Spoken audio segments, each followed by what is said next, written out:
Listen to this and other great podcasts ad-free with Fox News Podcasts Plus. Just go to foxnewspodcasts.com for all the details.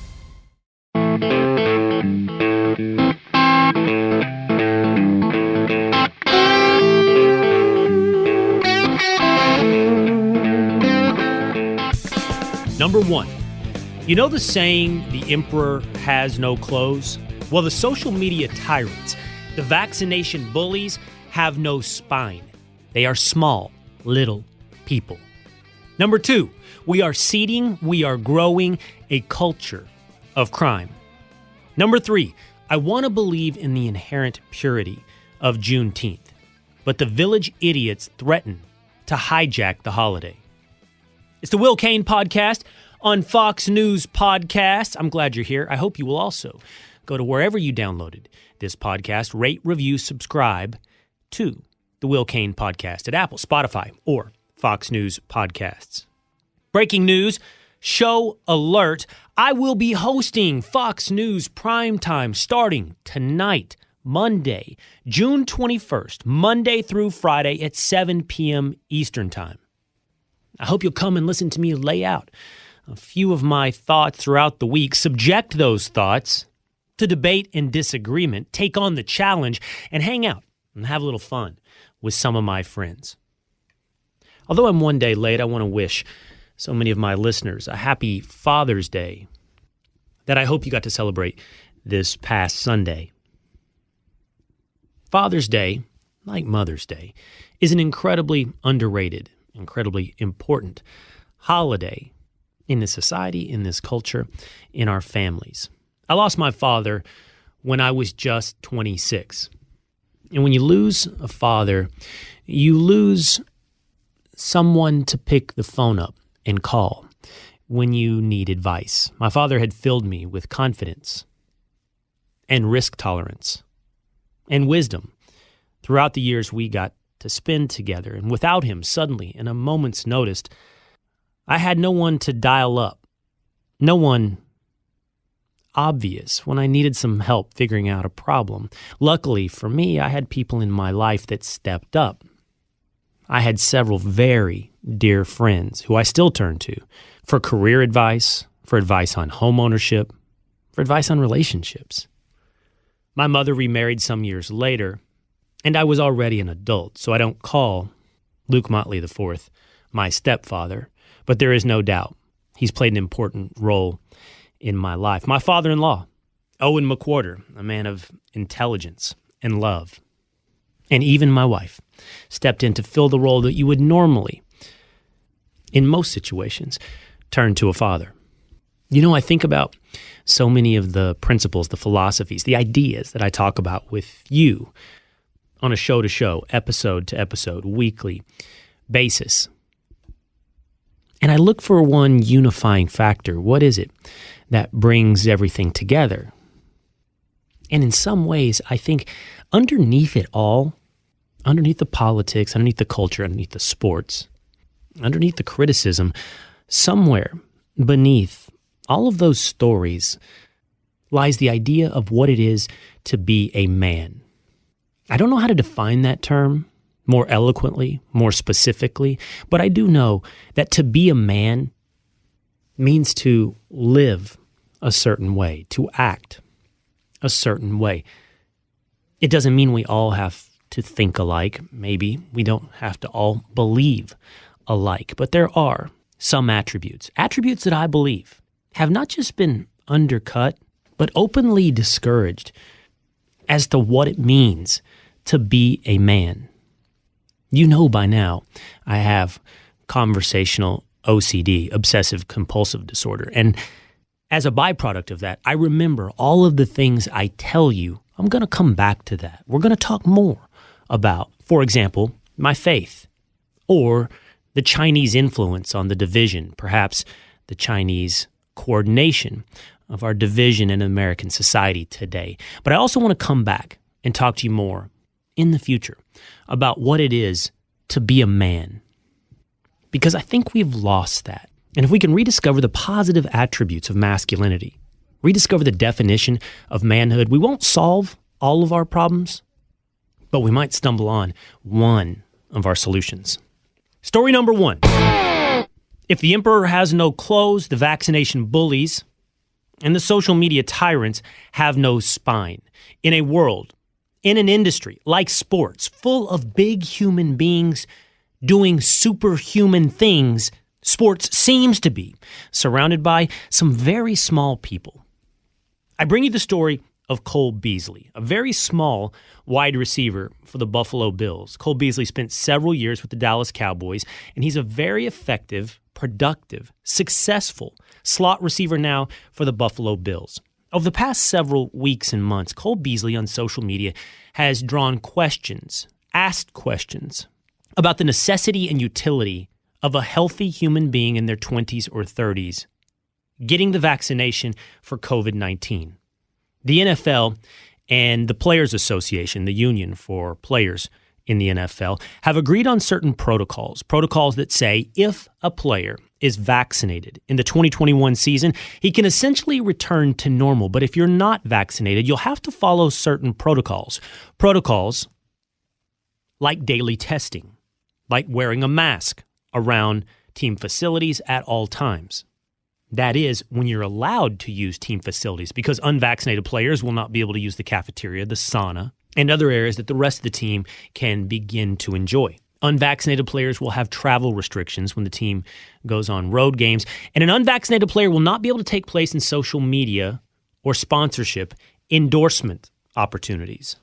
Cole Beasley is unhappy with this arrangement. He's unhappy with this agreement. He's unhappy with the Players Association. He's unhappy with the NFL. He went to social media and he posted the following to his audience. He said, I quote, "Look, I'm going to live my life like I want, regardless. Everyone, hi, I'm Cole Beasley, and I'm not vaccinated. I will be outside doing what I do. I will be out in public. If you're scared of me, then steer clear or get vaccinated. Point blank, period. I may die of COVID, but I'd rather die actually living. I have family members whose days are numbered. If they want to come and see me and stay at my house, and they are coming, regardless of protocol. I don't play for the money anymore. My family's been taken care of. Find me if you want. My way of living and my values are more important to me than a dollar. I love my teammates and enjoy playing ball because all the outside BS goes out the window in these moments. I just want to win the Super Bowl and enjoy these relationships that will be created along the way." Beasley goes on to post, "I'm not going to take meds for a leg that isn't broken. I'd rather take my chances with COVID and build up my immunity that way. Eat better, drink water, exercise, and do what I think is necessary to be a healthy individual. That is, all caps, my choice based on my experience and what I think is best. I'll play for free this year to live life how I've lived it from day one. If I'm forced into retirement, so be it. I enjoyed the times I've had. I'll get to live freely with my wife, kids, and extended family forever. We'd get to enjoy the times that we missed from the sacrifices we've had to make just so I could play this wonderful game. So either way, it's a win-win. That's where I stand," concludes Beasley. "Thank you for everyone who's been supportive throughout this process. A lot of NFL players hold my position as well, but aren't in the right place in their careers to be so outspoken. I feel for you, and I'm hoping I'm doing my part to represent you guys as well." Signed, Cole Beasley.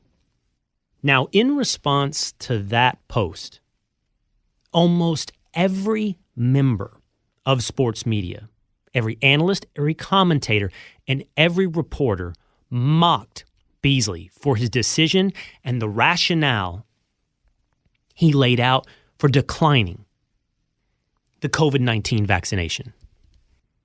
And I, for some reason, even to this moment, am stunned by the unanimity.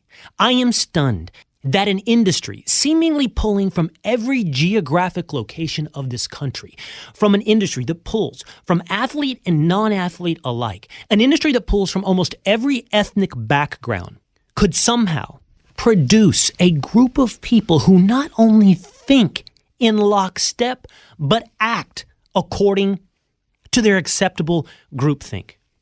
What I mean is, not only did almost every member of the sports media disagree with Cole Beasley's decision, but they acted out in almost the same manner with a sneering, mocking, jeering tone that Cole Beasley is a boob. He's an idiot. And worse than that, He's a danger to his fellow players. How is it that almost every member of this industry coincidentally agrees on almost every issue of importance and is never, ever wrong? How is it that every member of the, for example, Le Batard crew or Sports Center anchors or ESPN NFL analysts or The Athletic or The Ringer know with absolute certainty not only what is best for them, but for you and every other person in this society? How is it that one industry is so blessed to have so many people who are so infallible and so enlightened that they can vomit up little pearls of wisdom, nugget it out onto their social media feeds for the rest of us to unquestioningly lap up while following to a T and celebrating, in fact, thanking them for their graciousness in allowing us to read their tweets? Now listen, several of these people, many of these people are my friends whom I genuinely like and adore. My criticism today has no impact on whether or not I like or want to hang out with many of my former colleagues, for example, at ESPN. But if we ever run into each other again, and I'm lucky enough to buy any one of them a beer, if I'm lucky enough to continue our relationship, and I say that in all sincerity, I wouldn't hold back on the criticism I'm offering today when clinking those Coors Lights face to face.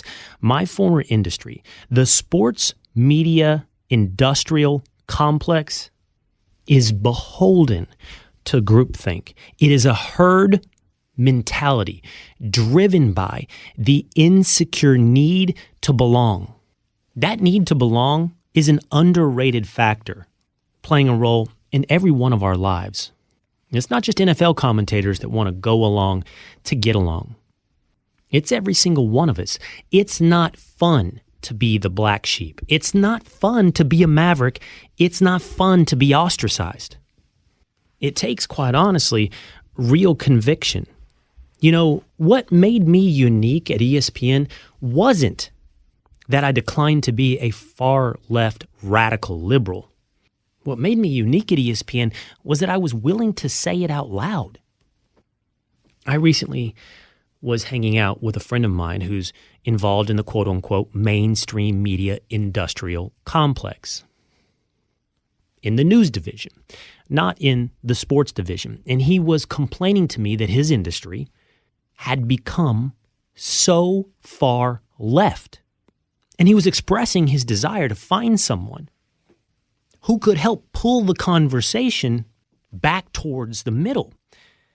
But I was explaining to him that his challenge wasn't to go find a commentator, a host, or a journalist with center-right leanings. Rather, his challenge was to find someone who wouldn't go along to get along.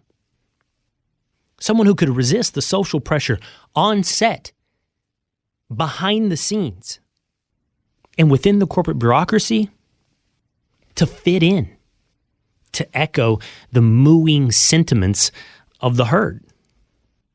There was a time, not long ago, that the external social pressure weighing on a sports commentator would have come from the audience. For example, a sports radio host in, say, Dallas, Texas, would have felt some external pressure, some social pressure, to reflect the views of the audience. But that day is now long gone. Now, if you turn it on local Dallas sports radio, you hear opinions that are absolutely indistinguishable from every other sports commentator on Twitter and totally out of touch with the audience in Dallas. My friends and I all grew up in the DFW area listening to a sports radio station called The Ticket. We loved The Ticket. We echoed Ticket lingo. We felt like their personalities were our friends. But to listen to The Ticket today feels like scrolling through my Twitter timeline, where once they were renegades, they were rebels, they were irreverent. Now they're indistinguishable from a sports media critic. from Toronto. You can't take a freshwater fish and drop it into the ocean and expect it to survive. Fish live in the waters that they swim.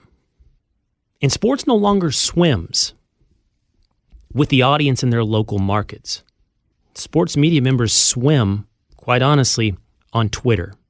And as a result, their opinions have all converged into a single monolithic moo of the herd, into a single monolithic groupthink.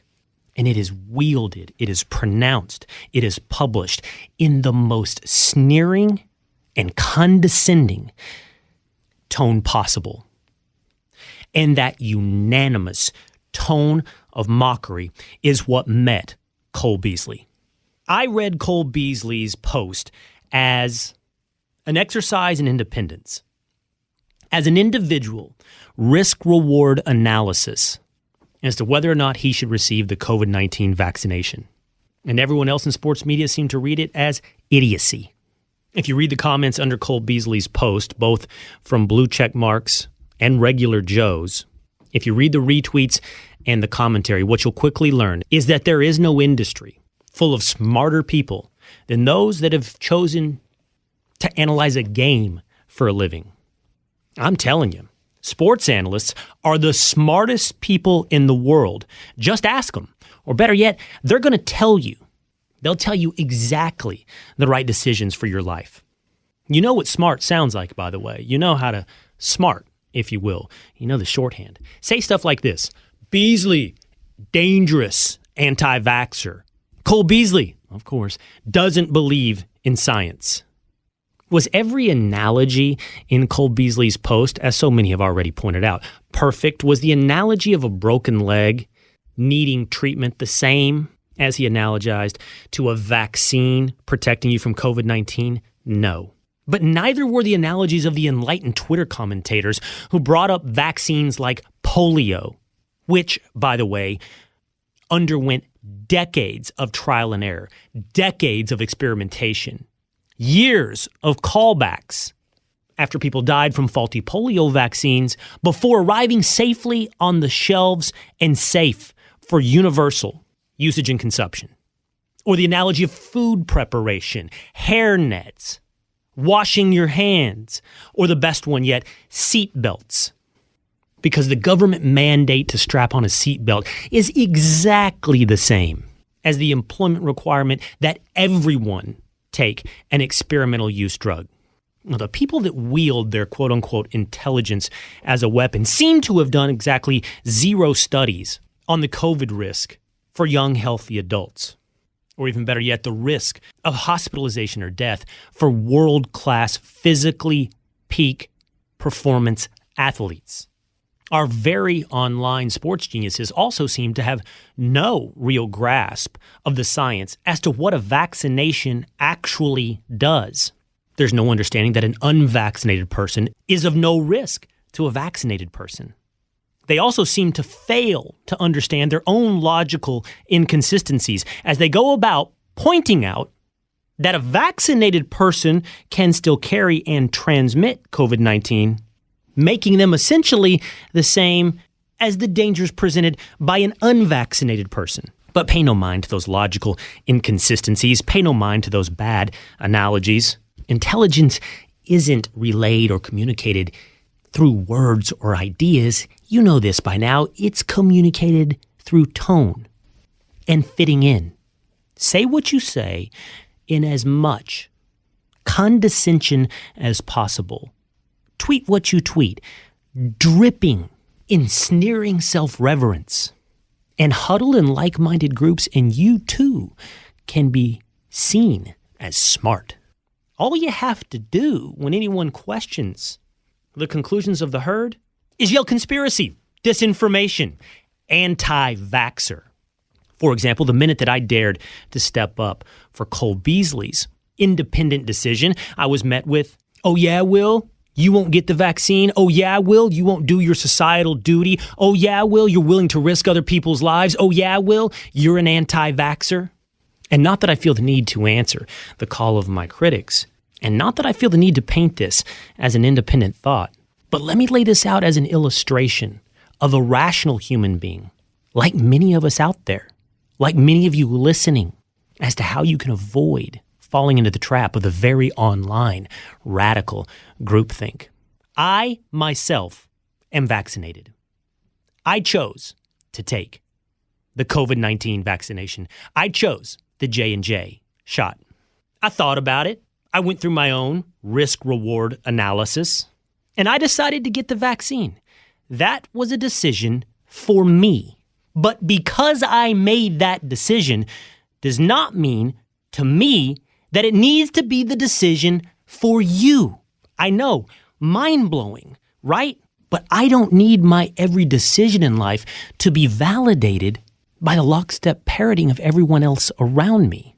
I'm pretty confident in my decision. I don't need you or anyone else to agree with me, and I certainly don't need to require you to make the same choice.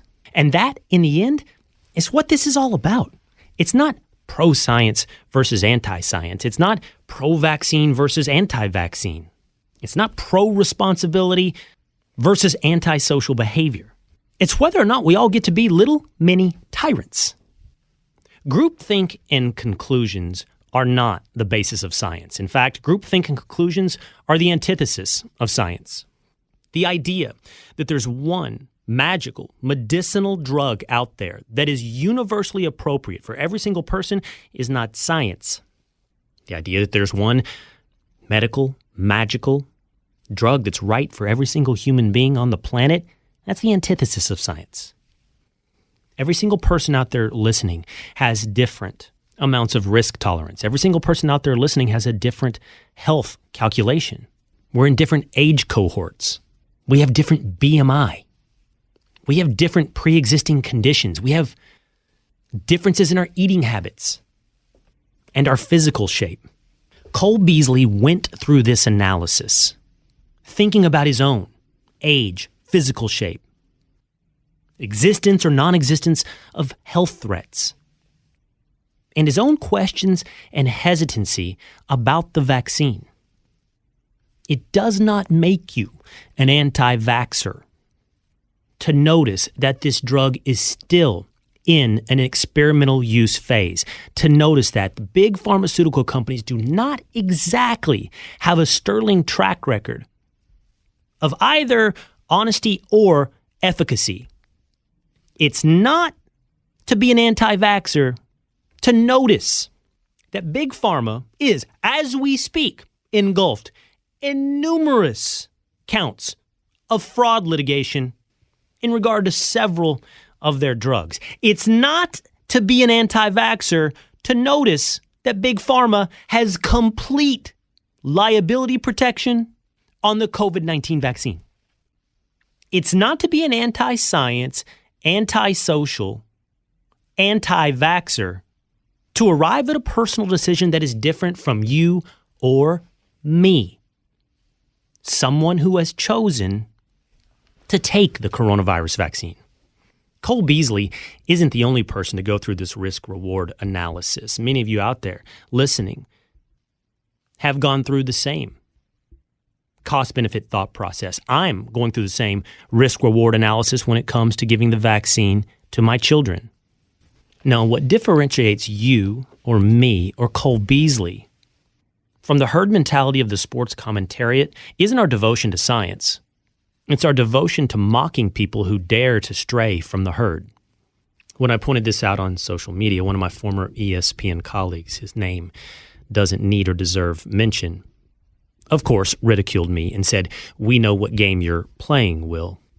Several of the guys on the show and I started talking about, tweeting about, texting about that response. And one of my old buddies said, "Look, you're an easy target." I know what he meant by me being an easy target. I'm an outlier. I strayed from the herd. That former colleague of mine felt safe attacking me in a way he wouldn't someone who parrots the groupthink. But I wonder about that. I wonder about that safety. You know, vaccine hesitancy remains higher in the African American community in the United States. In almost every single state, I believe, save for one, vaccination rates for Black Americans trail the vaccination rates for Latino and white Americans. For what it's worth, several high-profile Black athletes, like quarterback of the Baltimore Ravens Lamar Jackson, have declined to answer whether or not they have received the COVID-19 vaccine. But you don't see the herd mooing loudly at Lamar Jackson to get back in line. No, he's not an easy target. I'm an easy target. Cole Beasley is an easy target. And the truth is, you're an easy target. You see, most of the sports commentariat will tell you that the difference between Lamar Jackson and Cole Beasley was the stupidity of Cole Beasley's rationale. But a group of people that seem to conflate sneering and mockery, jeering and jokes with intelligence. A group of people that, quite honestly, have very rarely, if ever, had an independent, insightful, or interesting thought, are not the people you turn to when it comes to the difference between stupid and smart. And increasingly, they're not the people you turn to be entertained when it comes to conversation and analysis over an entertainment product like sports. Again, I still have friends. I consider them friends, and most likely probably always will consider them friends in that industry. And again, I would share these same criticisms with them out of respect and friendship directly to their face, because I would warn these friends, I would warn this industry that what defines you is no longer irreverence and fun. It never was your intelligence or insightfulness. No, what defines you is your willingness, your interest in fitting in going along to getting along, to not just marching with the herd, but enforcing the unanimous moves of the herd. Enforcing it by going after the little people, going after the independent thinkers, going after the mavericks, going after not just the Cole Beasleys of sports, but sneering, mocking, and going after your audience. Because everyone listening, everyone reading, everyone watching, all the little people, not all of them, agree with your groupthink. And when you sneer and joke and mock their decisions as those of stupid bumpkins, of backwards Neanderthals, as anti-vax, anti-science contrarians, you reveal yourselves as the very, very small little people just hoping to be liked, to belong to the herd. We'll be right back with more of the Will Cain Podcast. With Fox News Podcasts Plus, you can enjoy all your favorite Fox News podcasts without commercials. Subscribe now at foxnewspodcasts.com. Story number 2. Every once in a while, there's a video that captures your attention and captures the moment. This past week, there was a video of a gunman, a gang member in New York City, in the borough of the Bronx, who executed or attempted to execute another man while 2 small children huddled around the victim. A 5-year-old and 10-year-old child hovered over the body of a shooting victim while a masked gunman fired around the kids, reaching, stepping, lunging, and somehow miraculously missing the children as he shot his target. It's pretty stunning, and it happens right there on the streets of New York City. Similarly, there's an incredibly disturbing video from Chicago where a group of men surround what appears to be a couple or 2 individuals with their car door open. You see the group suddenly scatter as one of the bodies slumps to the ground. The other individual crouches over the victim while a gunman steps up and fires again into the back of the body and the head of the second victim, both of them slumping to the ground. These types of videos and these types of images provide the color to the otherwise black and white, sterile stats across this country that are only pointing in one direction. Whether or not you look at New York, Chicago, Portland, Los Angeles, or Atlanta, crime statistics of shootings and homicides are going nowhere but up. And the mayor of Atlanta, Keisha Lance Bottoms, has a reason that shootings and murder are spinning out of control in her city. You see, the problem is freedom. Listen. Remember, in Georgia, we were open up before the rest of the country. So our nightclubs and our bars remain open. We had people traveling here from across the country to party in our city. We believe that getting at least 1,000 young people to work this summer will help, but there's still so much work to be done. And until we deal with the systemic issues of gun violence in this country, how easily young people with mental illnesses can access guns in this country. There's Keisha Lance Bottoms saying that the reason crime stats are going up in Atlanta is because COVID-19 restrictions were lifted earlier in the state of Georgia than they were in other parts of the country. So you see, if we put this together, the problem of rising crime rates is not a defund the police movement that has not just taken officers off the street, but undercut the morale of officers on the street looking to enforce our laws. The problem with rising crime rates is not DAs across this country in places like Los Angeles who are declining to prosecute crimes. The problem of rising crime rates is not that criminals in places like California are being released from prison early. No, instead, the problem is that free people were not locked down long enough. It's not that criminals are no longer locked up. It's that you are no longer locked down. That's BS, obviously. That is nonsense. We talk a lot about the defund the police movement and the impact it's had on streets across this country. But the defund the police movement is actually just part of a larger movement, one that undercuts the rule of law, one that creates a culture of crime. From New York to Laredo to Portland, Oregon. What's sad about rising crime rates across this country is that it is a complete reversal of the trends we saw for several decades. Crime rates were on the rise in the United States of America through the 1960s, 70s, 80s, and 90s.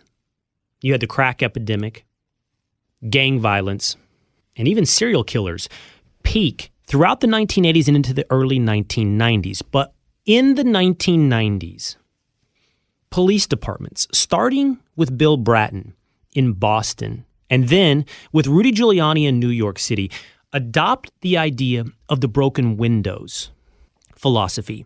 This was an idea on law enforcement, on policing, that said, if you enforce small laws, if you crack down on criminals for graffiti, for turnstile jumping on the subway, for breaking car windows, you will send a message throughout the community that laws will not be broken. And if you send that community that even small laws will be enforced, the message will filter up. The culture will be established, and big crimes like armed robbery, rape, and even homicide will decline. Prior to the broken windows philosophy of law enforcement, there was an idea that if a cop spent time arresting turnstile jumpers, that took him off the street, filling out paperwork, and away from enforcing big crimes that truly impact people's quality of life. But that idea was wrong, because about the same time the police departments adopted the broken windows philosophy, crime rates started to drop. They dropped in the mid-1990s. They dropped throughout the 2000s. They dropped throughout the 2010s. They dropped year after year and decade after decade until fairly recently, until we began to undercut the rule of law. Look how often across our society right now, the rule of law seems to be a suggestion, maybe even a hindrance towards accomplishing real justice. Our immigration laws along the southern border are undeniably going unenforced. And in fact, those immigration laws are in many corners painted as racist, xenophobic, inhumane. And like a parent who doesn't enforce the rules or even suggests to a child that the rules aren't fair, who then gets more rule breaking and bad behavior, we get more illegal immigration. We've talked in the past about the laws in San Francisco, shoplifting laws that are going unenforced. Any items under $950 will be treated as a misdemeanor. And shop clerks, places like CVS and Walgreens, store security guards, and police on the street are essentially told not to enforce shoplifting. So what do you get? You get videos where criminals are taking bag after bag out of pharmacies, walking down the street and setting pop-up stores down on the corner. 17 different Walgreens have closed over the past couple of years. And more businesses are saying they can't operate in this environment. When you do have a criminal, like, say, Jacob Blake, who had a warrant out for felony sexual assault and who was fighting with an officer, not just resisting arrest, but wrestling and fighting with an officer and making his way towards a weapon, a knife, he's not seen as a criminal. No, instead, he's seen as a victim from the highest offices in this land, from President Joe Biden and Vice President Kamala Harris, who visited his bedside. When case after case, we see people resist arrest and then in the media be painted as the victim, you're creating a culture where the offender is not only not a criminal, and the rules are not only unfair, but in fact that the offender, the criminal, is the victim, is the hero in this story. Every step of the way, we are creating a culture of crime. Every step of the way, we are taking the opposite of the broken windows philosophy to law enforcement. You know, one of the great realizations of the COVID-19 lockdowns and the lawlessness that ensued in so many of America's great cities was how thin the veneer of civilization was over our daily lives. Living in New York City, you could feel the change in the climate. Everything we took for granted before, including our security, including the safety to just simply walk down the street, was gone, poof, in a moment's notice. Suddenly, we were immediately faced with the fact that people are fearful, tribalistic, selfish, and oftentimes violent members of our society. All of these rules, all of these interactions, our entire human-to-human existence, our civilization, a small, thin layer wrapped over some of our worst and base instincts. That year, that COVID-19 lockdown year, was a peek underneath the covers. It was a glimpse of maybe not just who we could be, but of who we are if we give in to a culture of crime, if we neglect to enforce our laws, if we act like Greece when it comes to paying your taxes, that it's at best a suggestion, at worst an act for rubes and suckers, that only the real dummies follow the law. If we let shoplifters go free, if we don't enforce illegal immigration, we'll live in a place that, quite honestly, too many of us have been living for quite some time in America. There are high crime rate neighborhoods that have existed in places like the Bronx, New York, for years and years and decades on end. The Bronx, New York, the place where that video I mentioned at the top of this topic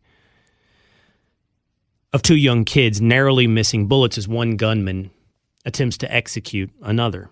The Bronx, New York. There was a poll recently commissioned by the New York Post asking not just members of these various New York boroughs, members of communities that are primarily black and brown, but asking members in those communities of the Democratic Party whether or not they supported the defund the police movement. And it probably shouldn't surprise you that 50% or more of people from Manhattan, Brooklyn, Staten Island, Queens, rejected the defund the police movement. And in the Bronx, the place where that shooting took place, 62% of Democrats rejected the idea of defunding the police. Black and brown people, people of the left who have lived in a culture of crime, understand the cost of that climate. It makes you wonder who's driving these efforts to undercut the rule of law. It makes you wonder whose voice is defining the conversation, and it makes you want to listen before we all live in a culture of crime. Story number 3. Let's not let the village idiots hijack our ability to say Happy Juneteenth. I grew up, as you know, in Texas. I've known for quite some time what Juneteenth is. But for most of us, Juneteenth has exploded onto the national consciousness and is now, by virtue of the Biden administration, made its way onto our calendar as a national holiday. Juneteenth, June 19th, that is the day that the slaves in Texas finally learned of their freedom. It's the day that a Union general made his way to Galveston Harbor and announced the signing of the Emancipation Proclamation 2 years after its adoption. Juneteenth began widespread celebration in Texas in the late 1970s, early 1980s. But as recently as a few years ago, very few people, even very few Black Americans, actually knew the existence of Juneteenth. National polls show it wasn't a widely celebrated nor even a widely known holiday. As recently as 1 year ago, President Joe Biden had no idea what Juneteenth represented. Listen to him 1 year ago today. He's going down to Texas on Juneteenth, right? The first major massacre, literally speaking, of the Black Wall Street, right? Years ago. Juneteenth is not a commemorance of some national tragedy, of a slaughter of the last great Black Wall Street, whatever Joe Biden fumbled to say. Juneteenth was the day that slavery was officially ended across these United States as the last slaves in the state of Texas learned of their freedom. And Juneteenth is a cause for national celebration. That is a moment of accomplishment. That is a moment of celebration. President Donald Trump 1 year ago discussed making Juneteenth a national holiday. And I want so much for this date, for this holiday, for this moment, to be pure, to be a universal celebration of this nation overcoming one of its greatest social ills. But there are many of my friends and colleagues on the right that are skeptical that Juneteenth isn't this moment to celebrate the end of slavery, but rather it is an attempt to undercut the other unifying symbols and dates that bring this country together. Dates like the 4th of July. And if I'm being honest, there are radicals on the left that have given these conservatives plenty of evidence to be skeptical. Trevor Noah, whose major sin is being a very unfunny host of The Daily Show, tweeted Happy Juneteenth, a holiday that is illegal to talk about in at least 15 states. This is obviously patently untrue. But what Trevor Noah is doing, what he is suggesting, is exactly what his conservative critics have contended, that Juneteenth is the culmination of the institution of critical race theory. Noah is referencing several states banning the teaching of critical race theory doctrination in many of our children's schools. Noah seems to be, by this stupid tweet, admitting that Juneteenth is an extension of critical race theory, this idea that the United States is systemically racist and it must be reformed from its roots, that we must begin to celebrate Juneteenth not in addition to moments like the 4th of July, but in place of the 4th of July. Tom Bevan, who is a commentator at Real Clear Politics and apparently from Evanston, Illinois, gave further evidence to some of these skeptics.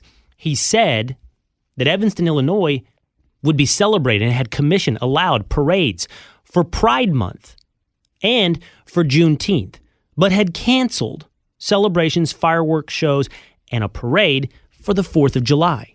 Of course, the stated reasoning was COVID protocols and the pandemic when it came to canceling the 4th of July, but those same reasons didn't seem to extend to Juneteenth and the Pride Parade. It seemed to be an instance of a city choosing one celebration over another.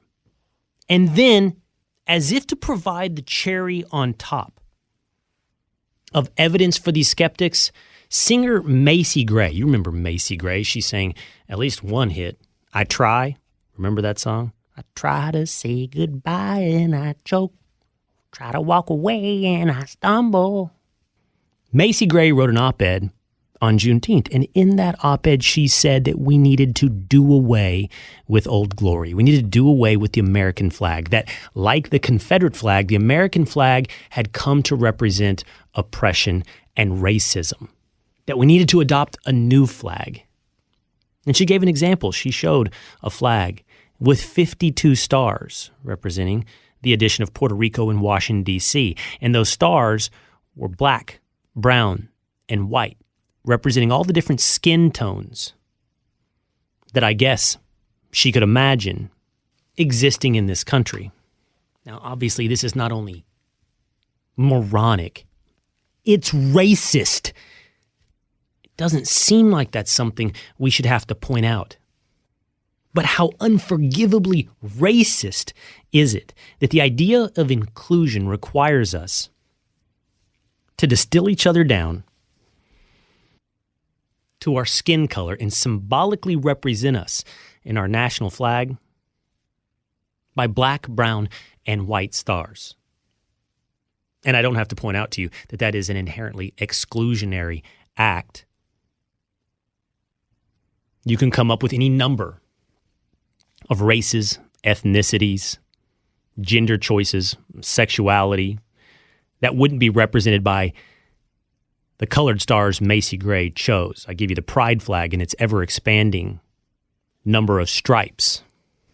But Macy Gray in Evanston, Illinois, and Trevor Noah have given skeptics of June 19th every reason that they need to believe this isn't a date meant to celebrate the end of slavery, but rather a date to undercut the unifying symbols, like the American flag, and unifying dates, like the 4th of July, that are supposed to bring us together. I asked Jeremy Hunt, he is a West Point grad, frequent guest on Fox and Friends, about this skepticism towards Juneteenth this past weekend on Fox and Friends. And I want you to listen to what Jeremy Hunt told me. This is going to be an ongoing thing. It's, it's the American flag, it's the national anthem, it's, any kind of symbol of patriotism is going to be under attack by some people in our country. Right. But the key here is that those of us that know what we stand for and know what we value about our country, we have to move forward. We have to leave the village idiots behind, and let's move forward as a country, those of us that care. That's a really interesting perspective. We do not need to let the village idiots, the Macy Grays, the Trevor Noahs, the Evanston, Illinois, define this conversation, define for us what Juneteenth means. And he's exactly right. We too often, whether on social media, on national media, or even in our private conversations, allow the village idiot to become the person who controls the conversation. In fact, that exactly would be my rebuttal to Jeremy Hunt. That too often right now, the village idiots do define the conversation. We can say, we should not let them define, but too often they do define the direction of our nation, the direction of our corporations, the direction of our culture. But the answer to this, I do not think, is to pull up stakes and run. The answer to this, I do not think, is to cede the ground. The answer is not to go, well, the village idiot has spoken. Juneteenth is the culmination of CRT. Juneteenth is an opposite of the 4th of July. There's enough of us. There's enough rational people out there. There's enough patriots out there who know the meaning of Juneteenth and know the meaning of the 4th of July, who can celebrate the end of slavery and celebrate the independence of America. I have to believe that there's enough of us, enough patriots and rational people, of common sense Americans, that we can understand the flag of the United States of America is a symbol for each and every one of us. Even the village idiots. They may get to define The Daily Show. They just don't get to define America. That's going to do it for me today. I hope you'll watch me at 7 p.m. Eastern Time, 6 Central, 5 Mountain, 4 Pacific, on Fox News Primetime on the Fox News channel. I hope you will download, rate, review, and subscribe to the Will Cain Podcast, and I'll see you next time. Hi, everybody. It's Brian Kilmeade. I want you to join me weekdays at 9 a.m. East as we break down the biggest stories of the day with some of the biggest newsmakers and, of course, what you think. Listen live or get the podcast now at BrianKilmeadeShow.com.